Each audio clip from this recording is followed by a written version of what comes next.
Ya memang ketika berhadapan dengan absurditas, orang kan ketemu 3 hal ini.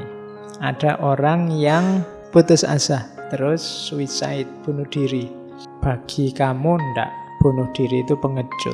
Ndak berani menerima tantangan. Jadi langkah pertama sangat tidak direkomendasi. Jangan bunuh diri emang. Ya kan, masih banyak yang bisa dimanfaatkan dari dirimu dalam hidup.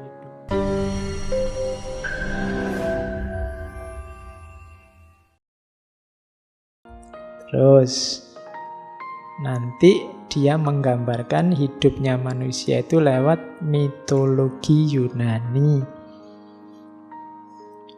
Jadi ada dewa namanya Sisyphus. Sisyphus ini putra Raja Aeolus. Oke, dia ini rada nakal. Banyak melakukan kejahatan, tapi terus dihukum oleh dewa-dewa, oleh Zeus, dimasukkan neraka. Di neraka pun dia masih nawar. Satu ketika dia ingin, mbok sekali-sekali saya main ke bumi. Masa disiksa terus, nggak bosan mau nyiksa saya. Nah, terus dikasih cuti sebentar ke bumi. Cuma begitu ngalami indahnya bumi lagi, dia nggak mau kembali. Oh, lebih enak di bumi daripada disiksa di neraka, ya mesti wae. Dia tidak mau kembali. Wah, dewa-dewanya semakin marah, akhirnya dikasih hukuman yang paling menyakitkan. Hukumannya itu mendorong batu ke atas. Batu ini kalau sampai atas akan jatuh ke bawah lagi. Kan kayak gunung itu dia gelinding ke bawah lagi, harus diambil lagi, dinaikkan lagi. Dan nanti akan jatuh lagi, harus diambil lagi, dinaikkan lagi. Pokoknya susah payah naik sampai atas, gelinding ke bawah, jatuh. Dan hukumannya itu sampai akhir zaman dia harus gitu terus. Pokoknya tidak ada akhirnya gitu terus. Nah, ini yang oleh kamu disebut absurditas. Hidup kita itu kayak gitu. Sudah capek-capek mendorong ke atas, nanti gelinding ke bawah. Kita turun lagi, kita dorong lagi ke atas, gelinding lagi ke bawah. Muter di situ terus. Katanya siapa? Kita ini progres, wong bolak-balik. Problem zaman dulu sekarang lahir lagi dengan kemasan berbeda, isinya sama. Zaman dulu sudah debat tentang bentuk negara syariah ada di mana. Sekarang ya debat itu lagi. Zaman awal kemerdekaan, awal penjajahan juga sudah debat tentang itu, debat lagi. Jadi kita ini sering kayak Sisyphus, muter bolak-balik. Tadi pagi saya diskusi tentang Bung Hatta itu, ada yang bilang, wah pikirannya Bung Hatta itu hebat ya, sampai hari ini masih relevan. Jangan-jangan bukan pikirannya yang masih relevan, kita aja yang naik kelas sejak dulu. Jadi nasihat dari puluhan tahun yang lalu masih bisa kita pakai. Jangan-jangan kita sejak dulu belum menyelesaikan masalah apa-apa. Problemnya ya tetap itu saja. Jadi dawuhnya para sesepuh masih relevan terus rasanya. Jadi kayak Sisyphus kita. Jadi problem lama muncul lagi, diselesaikan dengan itu lagi, muncul lagi, diselesaikan dengan itu lagi. Jadi ini hukuman yang paling absurd kan ini, menyakitkan, tidak ada akhirnya. Nanti akhirnya gimana, tidak tahu. Jadi pokoknya begitu aja terus. Nah, itu mitosnya dikenal sebagai mitos Sisyphus. Katanya kamu, itulah harga yang harus dibayar manusia demi gairahnya hidup di bumi. Cuma, nah, ini terus solusi dari kamu. Kita mulai ya lihat solusinya. Sisyphus ini tidak stres meskipun dihukum semacam itu. Beda sama Prometheus. Prometheus itu dewa juga yang dihukum juga kayak Sisyphus. Cuma Prometheus ini diikat di atas gunung, terus nanti ada burung pemangsa datang merobek-robek perutnya, terus perutnya hancur, burungnya pergi, yang hancur utuh lagi. Nanti didatangi burung lagi, dimakan lagi, terus burungnya pergi, utuh lagi. Itu hukumannya Prometheus. Jadi perutnya itu habis, ada lagi, habis, ada lagi. Mungkin yang stres malah burungnya. Dia harus bolak-balik, sudah dimakan ada lagi, dimakan ada lagi. Cuma kabarnya kalau Prometheus ini dia stres. Dia pinginnya, mbok aku mati saja daripada gini. Beda sama Sisyphus. Sisyphus ini meskipun dihukum seabsurd itu, dia menikmati. Di gambarannya kamu, dasarnya Sisyphus, dia masih bisa tersenyum. Bayangkan Sisyphus ini bahagia. Ayolah kalau cuma ngangkat batu, ayo. Jatuh, ya diangkat lagi. Jatuh lagi, ayo diangkat lagi. Gitu aja kok dibikin repot. Ya. Jadi itu solusinya dari kamu, nanti kuncinya di situ. Oke. Nah, makanya pertanyaan besarnya kamu tentang Sisyphus itu kalimatnya bagus. Should I kill myself or have a cup of coffee? Kalau aku sumpek kalau hidup ini absurd, terus apa aku harus bunuh diri atau ayo ngopi saja? Loh, kan sekarang kan kamu sering pakai ini, alah daripada sumpek ngopi aja yuk. Nah, kan gitu. Jadi iya sih, hidup ini absurd, hidup ini sumpek, hidup ini ruwet. Ngopi aja yuk, ngapain dibikin ruwet. Makanya pertanyaannya kamu, should I kill myself? Apa aku harus bunuh diri? Kan enggak toh? Meskipun hidup ini absurd, hidup ini rumit, hidup ini sumpek, nikmati saja. Kan bahasa lainnya itu. Jangan stres, jangan sumpek. Nah, jadi kalimat ini boleh kalian tulis besar-besar di kamarmu. Kamu kan sering sumpek. Ya, kalau kamu sumpek masuk kamar, aku harus bunuh diri apa ngopi saja. Ya. Nanti mau ngopi, loh kok duitnya habis, bunuh diri saja. Ya. Oke. Nah, katanya kamu, ya memang ketika berhadapan dengan absurditas, orang kan ketemu 3 hal ini. Ada orang yang putus asa, terus suicide, bunuh diri. Bagi kamu ndak, bunuh diri itu pengecut. Ndak berani menerima tantangan. Jadi langkah pertama sangat tidak direkomendasi. Jadi jangan bunuh diri eman-eman. Ya kan, masih banyak yang bisa dimanfaatkan dari dirimu dalam hidupmu, macam-macam. Jangan bunuh diri, maknai sendiri hidupmu, tidak apa-apa. Yang kedua, banyak juga yang ini cuma katanya kamu kurang maksimal. Namanya leap of faith. Nyari sandaran. Ya, kalau bahasanya kamu, biasanya kan orang terus lari ke agama, lari ke kepercayaan. Itu bahasanya kamu bunuh diri filosofis. Bunuh diri filosofis itu, sudahlah aku ndak usah mikir ruwet-ruwet tentang hidup, wis pasrah saja. Itu namanya bunuh diri filosofis. Kamu halangi dirimu untuk jangan mikir lagi, jangan sumpek-sumpek lagi, jangan merancang-rancang apa-apa lagi, pasrah saja 100%.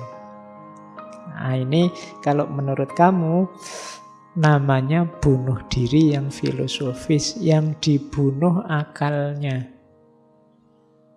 yang dibunuh intelijensinya. Nah, itu juga tidak direkomendasi. Di jalan yang kedua, menolak kemampuan individu untuk mencari makna secara rasional. Ndaklah, Jangan buat pelarian. Ya, nanti agama jadi pelarian, Tuhannya jadi kambing hitam. Kalau ada apa-apa terus, ini kan sudah ditentukan oleh Tuhan. Itu namanya Tuhannya jadi kambing hitam. Ini tidak direkomendasi oleh kamu. Kamu maunya yang ketiga. Akui saja bahwa hidup ini memang absurd. Langkah pertama itu terima saja absurditas itu. Itulah valid solution yang pertama. Kalau kamu tidak mengakui, tidak mau menerima absurditas, itu kayak kamu orang yang tidak berani menghadapi kehidupan. Kan kehidupan tadi cirinya absurd. Karena memang hidup itu cirinya absurd, kalau kamu lari dari absurditas tadi kayak kamu lari dari hidup. Kayak Prometheus tadi wis minta mati saja. Beda sama Sisyphus, dia bisa menikmati, tidak apa-apa. Loh, saya dihukum, iya wis ayo sini dihukum, tidak apa-apa. Dinikmati saja, gelinding ke batu ke atas, jatuh lagi, ya diambil lagi. Yang penting kan tidak mati, dia hidup terus. Bisa menaik turunkan batu. Jadi pertama-tama langkah yang valid menghadapi absurditas itu katanya kamu terimalah. Tidak usah disangkal. Tidak usah kamu nyari-nyari argumen untuk membantah bahwa hidup ini tertib, teratur, rapi, kita bisa menguasai dunia, mengontrol. Tidak bisa. Diterima saja bahwa hidup ini serba tak terduga, susah untuk dikendalikan, dan seterusnya. Diterima saja itu dulu. Oke, jadi hadapi absurditas itu, jangan lari. Lah terus gimana Pak? Hidup kita asal? Enggak. Setelah kamu terima bahwa hidup ini absurd, dan kamu tidak nyari sandaran-sandaran untuk melarikan diri, maknai saja hidupmu, versimu, seperti yang kamu inginkan. Tanpa harus berpretensi bahwa ini loh makna terbaik, makna ultimate, makna puncak. Maknai saja hidupmu. Katanya kamu, manusia sepanjang sejarah itu kan berusaha menemukan makna hidup. Dan dia akhirnya jatuh di satu di antara dua. Hidup ini tidak bermakna, atau ada makna tapi dari realitas lebih tinggi dan kita hanya disetir saja. Katanya kamu dua-duanya tidak kondusif untuk hidup kita. Dua-duanya memposisikan kita jadi objek. Jadilah subjek sendiri dalam hidupmu. Ciptakan maknamu sendiri dalam hidupmu. Mungkin itu tidak objektif, tapi makna yang kamu ciptakan sendiri, versimu, itu membuat hidupmu sekarang jadi lebih berharga. Dan kamu tidak merasa kosong lagi, tidak merasa hampa lagi karena absurditas tadi.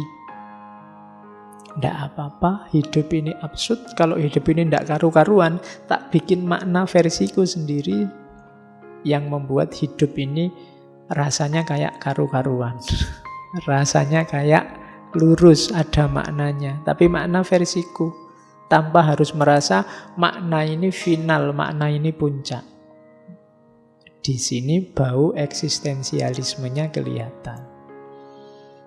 Jadi, eksislah, jadi dirimu sendiri dengan makna yang kamu bikin sendiri. Tapi bukan makna hakiki, Pak. Ya, ndak apa-apa. Yang penting begitu kamu punya makna, hidupmu kan berharga. Versimu sendiri. Setelah tadi kamu terima absurditasnya, bahwa hidup ini absurd, Sekarang kamu beri makna. Lah nanti hidup ini tidak karu-karuan, Pak. Makna saya apa laku?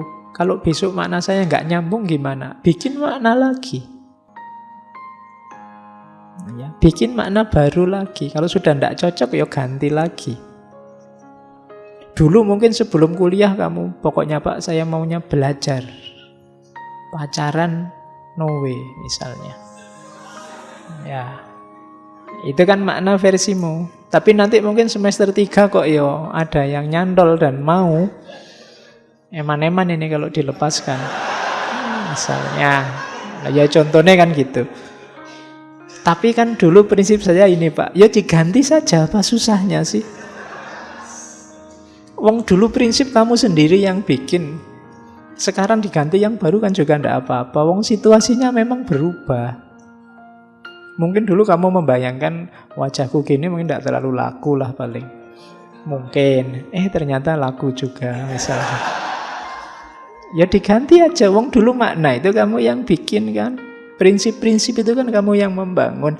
Begitu situasinya ganti ya diganti saja. Kok dibikin repot? Kan banyak orang yang mati-matian. Tidak bisa pokoknya. Apapun yang terjadi saya tidak mau Pak pacaran. Ya kamu sumpek dewe. Energimu akhirnya habis untuk ngempet biar tidak pacaran tadi. Hari ini kita banyak yang begitu. Demi prinsip. Itu diketawain sama kamu. Bukan saya loh ya. Ya. Jadi tidak terima saja hidup yang absurd itu. Kalau ada temenmu kok ngeritik, alah dulu katanya ndak mau pacaran, sekarang sama aja pacaran. Loh hidup ini memang absurd. Iya. Jadi ndak bisa dijelaskan hitam putih gitu loh. Kamu kan bisa menjelaskan gitu. Jadi dulu kamu punya prinsip itu karena bayanganmu tentang dunia ini, tentang realitas, tentang relasi itu seperti itu. Sekarang berubah situasinya. Jadi beri makna hidup versimu sendiri. Jadi tidak usah terlalu terikat, saya bilang tadi terbelenggu oleh kebenaran yang kamu percayai, yang kamu bikin sendiri, sementara dia tidak nyambung dengan realitas. Jadi bikin makna versimu. Nah, itu ada quotes dari kamu. I continue to believe that this world has no ultimate meaning. Aku selalu percaya bahwa dunia ini tidak punya makna puncak, makna utama. But I know, tapi aku tahu bahwa something in it has a meaning. Ada sesuatu di dunia ini yang bermakna. Apa yang bermakna itu? And that is man, manusia. Because he is the only creature to insist on having one. Sebab manusia adalah satu-satunya makhluk yang bersikeras untuk punya makna. Iyalah, menurutku sih makna puncak itu tidak ada. Kecuali makna itu ada di manusia. Karena manusialah yang memberi makna-makna, yang membuat makna-makna. Ngaji ini penting apa enggak? Itu kan makna-makna. Perlu ndak ada minuman 2 semacam ini? Itu kan makna-makna. Kadang-kadang diminum cuma 1. Selalu dikasih 2 misalnya. Tapi kan itu ada makna di sini, nggak sekedar matematika. Jadi yang punya makna-makna siapa? Manusia. Peristiwa ya sekedar peristiwa. Kitalah manusia yang menempelkan makna-makna. Jadi berarti apa? Makna itu adanya dalam diri manusia, tidak di alam semesta. Jadi alam semesta ini puncaknya makna apa? Tidak ada. Karena yang nempeli makna-makna itu manusia. Ya sama tadi dulu kan waktu kita belajar filsafat bahasa semiotik gitu kan, bahwa manusia itu makhluk yang bermain dengan tanda, dengan makna. Warnanya merah dimaknai berhenti, warnanya hijau dimaknai kualik ya. Merah berhenti, hijau jalan, ya bener. Ya kadang-kadang sambil ngantuk ngomongnya kebalik. Cuma nanti dalam konteks yang berbeda, merah dimaknai berani, ya kan? Sementara kuning dimaknai kematian misalnya, putih juga ada orang meninggal misalnya. Itu kan yang ngasih makna manusia. Barangnya sih cuma bendera warna putih, tapi kadang-kadang dimaknai ada orang meninggal. Kadang-kadang kalau di sirkuit balapan ya berarti ada tabrakan. Kalau kan selalu begitu. Kalau lagi perang itu maknanya menyerah kan gitu. Itu kalau kamu tidak cerdas urusan makna-makna, kamu bingung hidup di dunianya manusia. Kalau kamu maknai pokoknya putih itu artinya menyerah, nanti ada orang meninggal, wah ada yang nyerah nih berarti. Ya maknanya beda. Jadi itulah manusia, serba bermain-main dengan simbol. Kamu yang gundul, kamu yang gondrong, kamu yang rambutnya cepak, itu kan pasti memaknai. Saya filosof ya Pak, ya rambutnya panjang lah Pak, gondrong. Atau gundul, atau itu kan makna-makna. Barangnya sih ya itu, situasinya ya itu, tapi manusia yang ngasih makna. Maka hidup ini memang absurd, terimalah itu. Tapi biar hidupmu berharga, maknailah versimu. Biar kamu eksis jadi dirimu. Itu maunya kamu. Terus, yang jelas jangan lari. Ini teorinya tentang illusion, act of illusion. Banyak orang yang melarikan diri dari absurditas. Tidak mau menghadapi. Biasanya larinya pada kepercayaan-kepercayaan, lari pada makna-makna yang dipandang universal, yang dipertahankan mati-matian meskipun tidak cocok atau tidak nyambung. Pokoknya harus ini maknanya, karena ini sifatnya universal, itu lari namanya. Sampean punya pandangan kayak gitu itu loh, ndak cocok. Sekarang situasinya berubah, ndak. Pokoknya harus ini. Nah, itu namanya lari. Tidak berani menghadapi kenyataan. Dan kalau orang lari dari absurditas, katanya kamu berarti dia ndak akan sanggup menghadapinya. Lari itu bisa macam-macam, ke agama, ke filsafat, ke tradisi, ke budaya. Yang meskipun mungkin tidak relevan, tidak cocok dengan situasi, dipegangi mati-matian. Nah, itu namanya act of illusion. Illusion, bukan illusion ya, illusion. Pelarian. Banyak orang yang tidak sadar melarikan diri dari rumitnya hidup. Nyari nyaman dengan memegangi yang dia percaya, yang dia anggap benar, meskipun kalau mau jujur sudah tidak cocok lagi dengan kehidupan. Nah, itu kritiknya kamu. Nah, bebaslah. Itu tadi.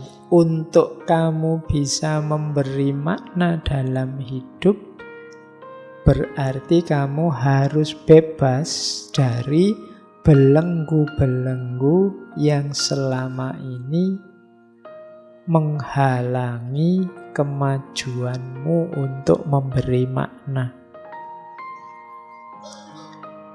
Bagaimana caranya Pak saya bisa memaknai hidup saya versiku sendiri? Syaratnya cuma satu, bebaslah. Freedom.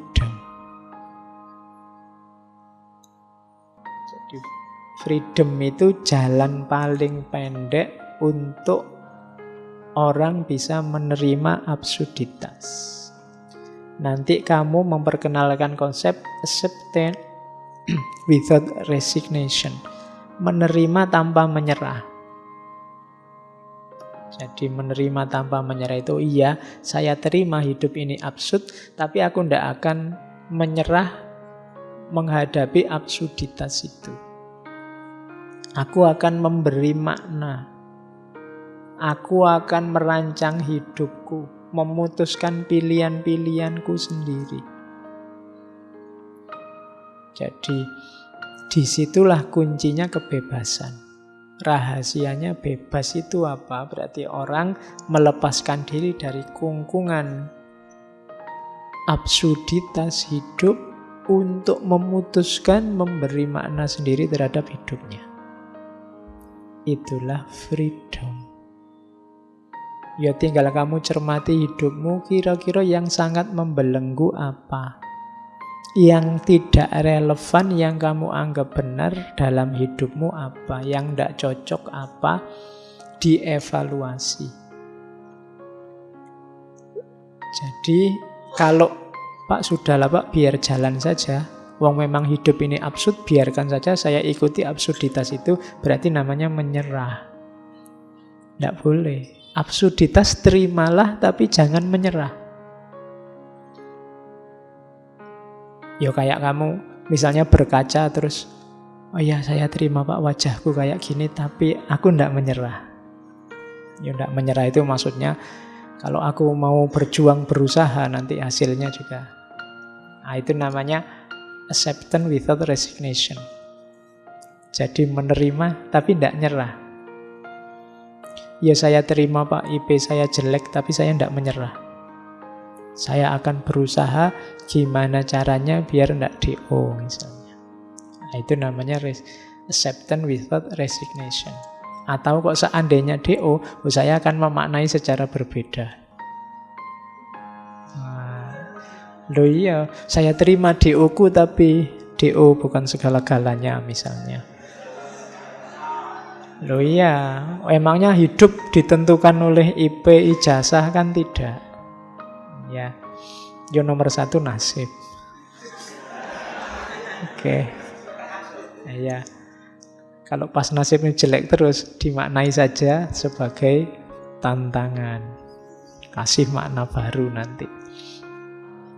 Oke. DO kan membebaskan dirimu dari banyak tanggung jawab. Loh iya kan? Cara membacanya begitu. Itu yang disebut pemaknaan.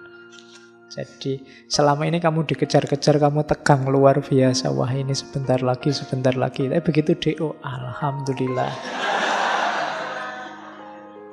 Bebas aku sekarang, tidak mikir lagi. Wong ya sudah free. Nah, kan gitu. Itu namanya contoh pemaknaan. Jadi bebaskan dirimu dari banyak belenggu. Ada banyak topeng yang hari ini kamu pakai, setiap topeng membelenggu kepalamu. Nah, coba cek mana yang masih relevan, mana yang tidak. Kalau yang tidak relevan, ya lepaskan.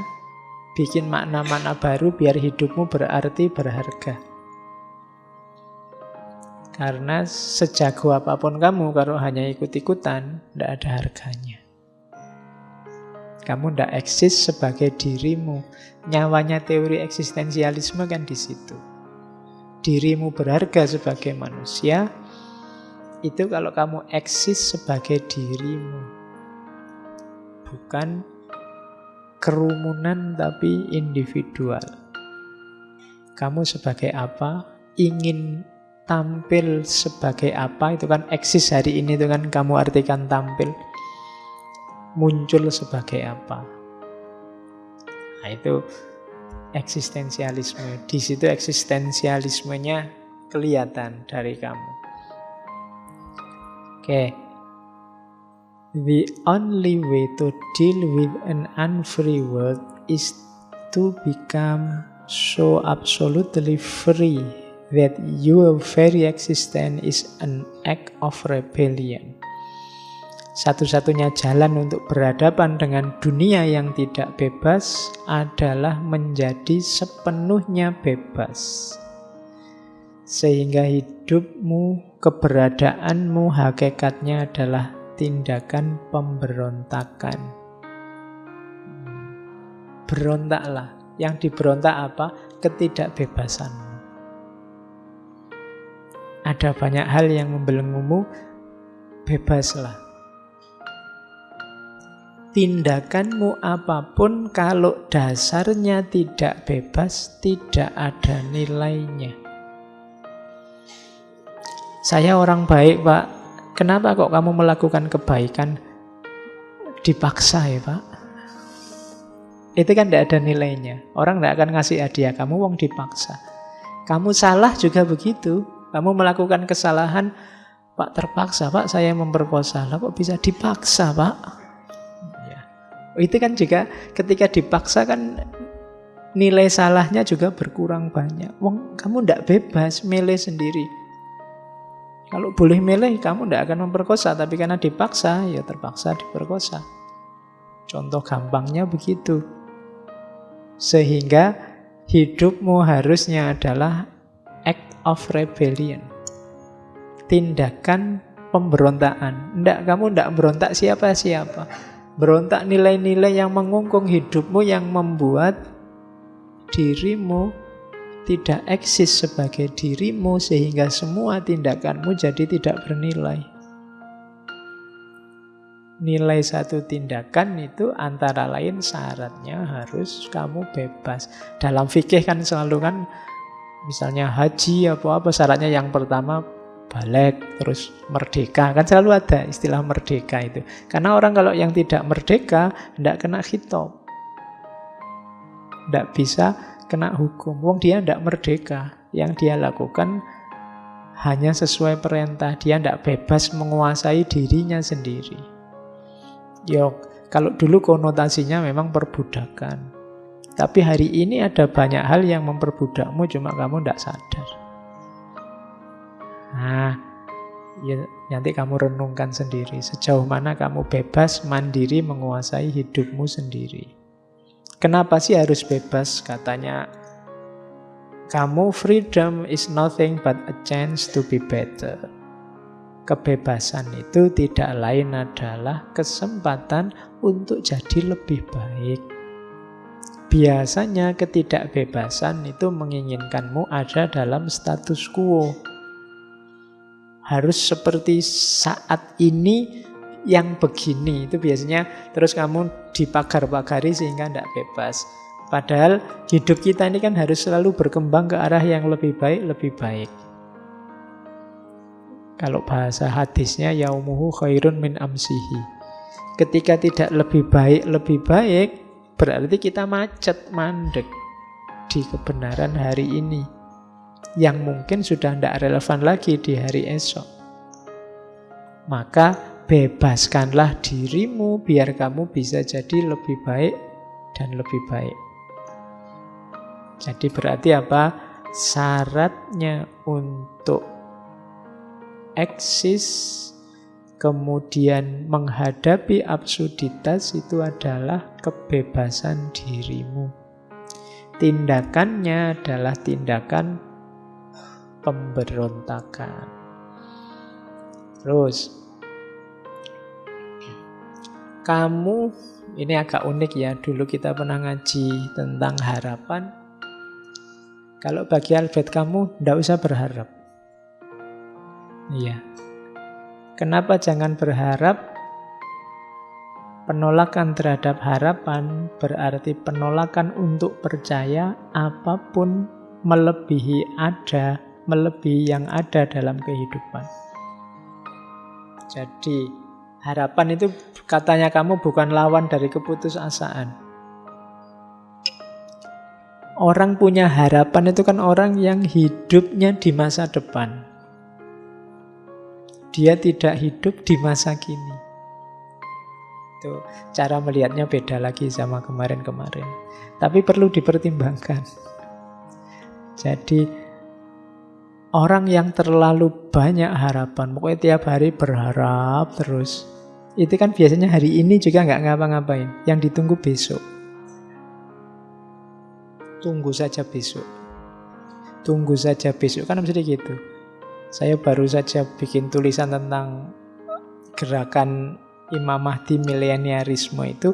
Masyarakat itu kalau sudah terpojok, tertindas, tidak punya solusi apa-apa, tidak punya jalan keluar apa-apa, biasanya stuck terus menyerah, dan yang dimunculkan ideologi harapan yang namanya Imam Mahdi mileniarisme itu.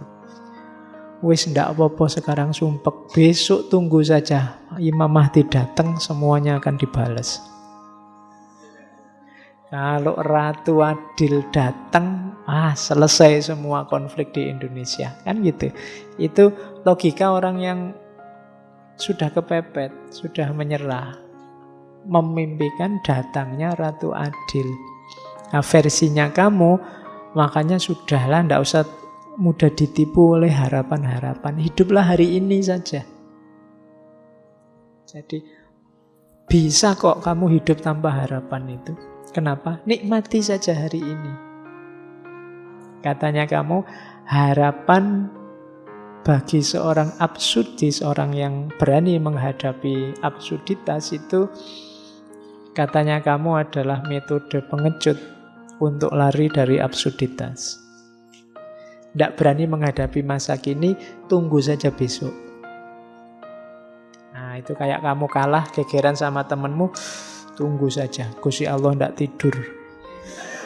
Kan selalu begitu. Itu tanda-tanda kamu tidak bisa melawan sekarang. Tenang aja. Setiap tindakan ada balasannya. Itu logikanya kamu begitu. Sebenarnya tidak usah begitu, lawan saja. Tanding hari ini. Kalau hari ini kamu kalah, apa ya bisa diharapkan besok kamu pasti menang. Jadi berjuangnya sejak hari ini. Jangan menunggu besok. Perhatikan saja situasi hari ini. Dengan tanpa memiliki harapan, katanya kamu, orang akan termotivasi untuk hidup sepenuhnya di setiap momen peristiwa yang dia hadapi saat ini. Itu uniknya filsafat ya. Berpikir itu bisa dari banyak segi. Kamu mau nyari wajibnya orang punya harapan dengan haramnya orang punya harapan, itu sama-sama ada argumennya. Makanya tadi saya bilang, tinggal cocokkan saja sama situasi hidupmu. Enaknya kamu punya harapan atau tidak yang kondusif sehingga nantinya melahirkan banyak kebaikan dari dirimu. Ya kamu sendiri nanti yang merancang. Kira-kira kamu perlu harapan apa enggak? Yang mungkin hidupnya penuh kegagalan, ya mungkin kamu butuh harapan biar enggak milih pilihan pertama tadi, bunuh diri. Sumpek, apa-apa gagal itu enggak apa-apa, mungkinnya punya harapan.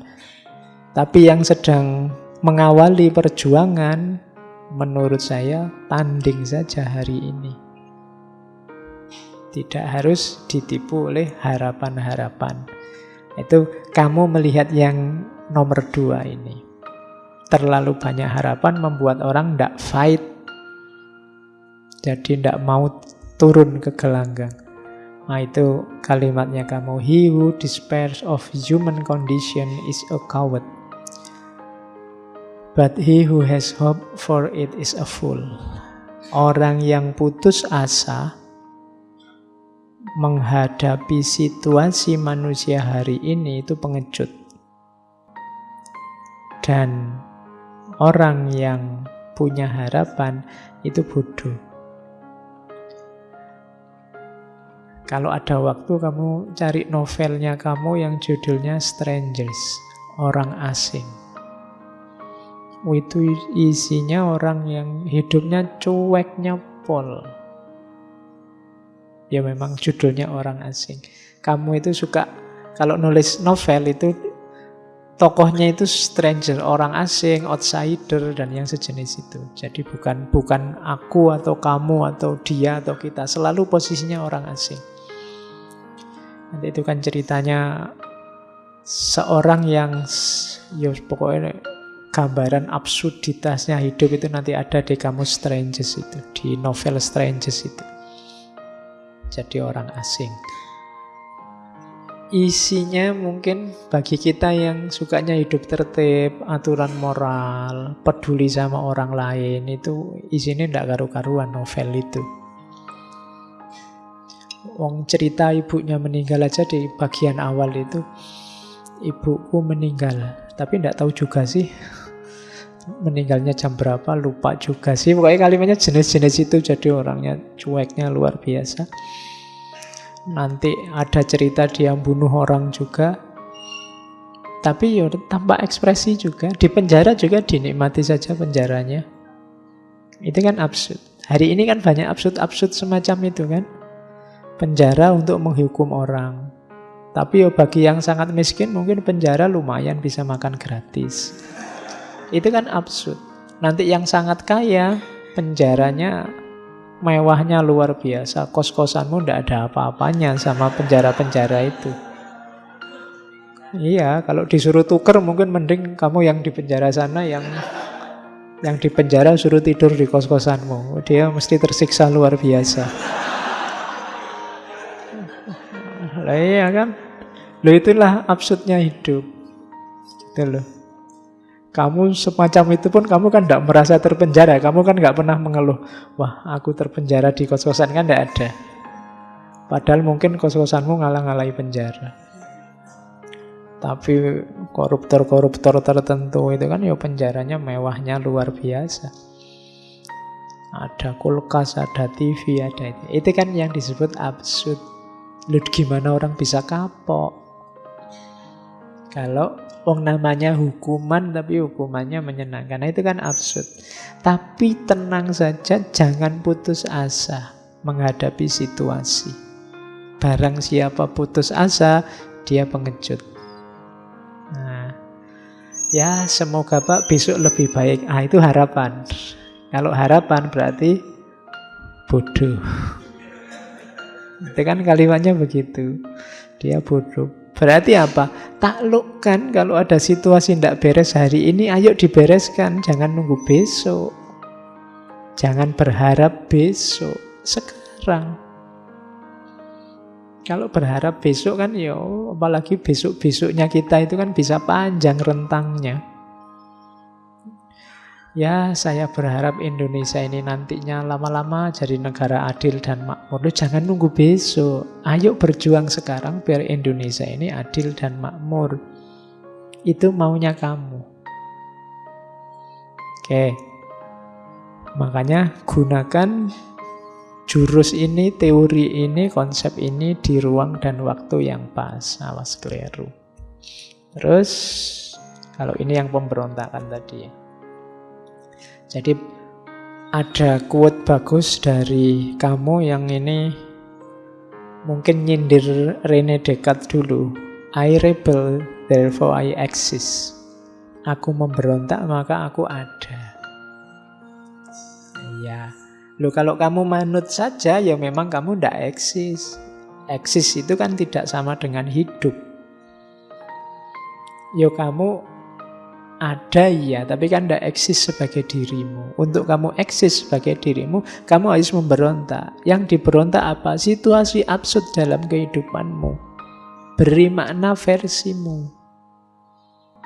Belenggu-belenggu yang tadi membuatmu hidup secara tidak sadar dalam kungkungan, dalam cengkraman kelompok, aliran, ideologi, gagasan, kebenaran, itu kan semua membelenggumu yang tidak mesti relevan. Berontaklah, kemudian pilihlah yang relevan, beri makna hidupmu yang positif, maka I rebel, therefore I exist.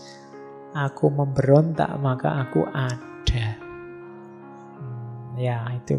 Kalau dulu kan cuma berpikir, aku berpikir maka aku ada.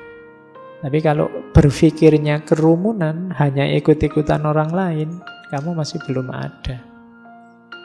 Dirimu masih belum muncul. Munculnya dirimu itu kalau kamu eksis sebagai dirimu. Nah, ini Albert Camus.